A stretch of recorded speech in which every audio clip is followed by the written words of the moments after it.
جب آپ کچھ بھی نہ کر سکیں تو اپنی دعاؤں میں اضافہ کر دیں، کیونکہ اللہ کے سوا کوئی آپ کو کچھ نہیں دے سکتا۔ دعاؤں کی سب سے بڑی طاقت یہ بھی ہے کہ دعائیں وہاں تک جا سکتی ہیں جہاں تک انسان نہیں جا سکتا۔ اللہ سے لے کر معجزوں تک، کن سے لے کر فیکون تک۔ یوسف علیہ السلام جانتے تھے سارے دروازے بند ہیں، پھر بھی بند دروازے کی طرف دوڑ پڑے اور خدا نے ایک ایک کر کے سارے دروازے کھول دیے۔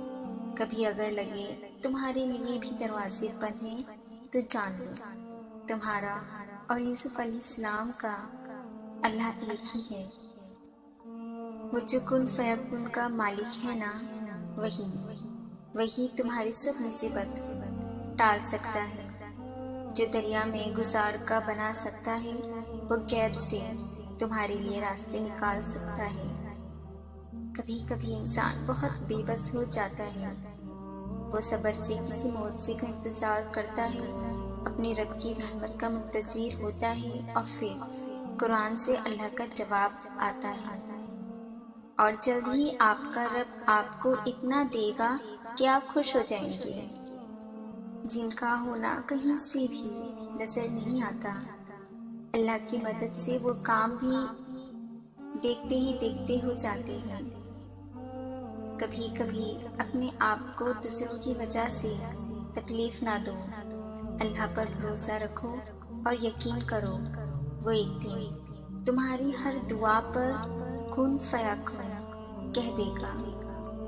اللہ پاک ہر ایک کو دیتا ہے گمان کرنے والوں کو ان کے مطابق، اور یقین رکھنے والوں کو ان کے مطابق۔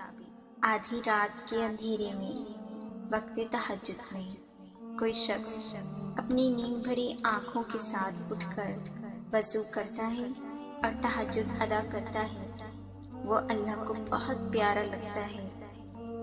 اللہ تعالیٰ اپنے بندے کی تڑپ کبھی ضائع نہیں کرتا۔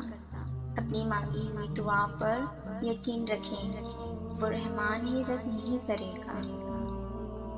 اللہ تمہیں محبت سے ضرور نوازے گا۔ کیا تم نے نہیں سنا وہ الودود ہے؟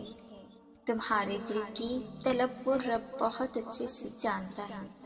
جب تم تنہا ہوتے ہو، صرف اللہ ہی کی محبت تمہارے دل کا سہارا ہوتی ہے، اور وہی محبت تمہاری امید ہوتی ہے۔